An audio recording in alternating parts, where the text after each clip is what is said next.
আজি মা মনসা পূজাৰ দ্বিতীয় দিন আৰু দ্বিতীয় দিন উপলক্ষে কেনেকুৱা কাৰ্যসূচী আছে আৰু কি কি পৰিস্থিতিৰ পৰিৱেশ আজি সকলোবোৰ আপোনালোকক দেখুৱাবলৈ ওলাইছোঁ। আহক এই ভিডিঅ'টোৰ জৰিয়তে আজিৰ এই পৰিৱেশটো আমি উপভোগ কৰোঁ।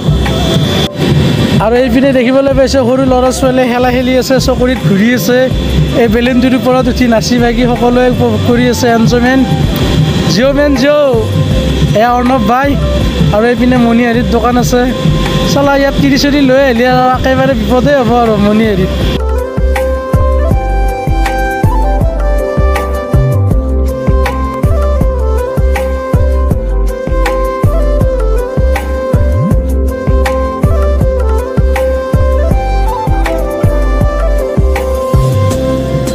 দাদাহঁতে জিলেপিৰ পাক ফুৰাই দি আছে, ৰাস্তাৰে মানুহ চাই আছে, পূজা চাই আছে, লগতে জিলেপিৰ পাকবোৰো দি আছে। আৰু অৰ্ণৱ ভাই পুৰা দম হৈ আছে।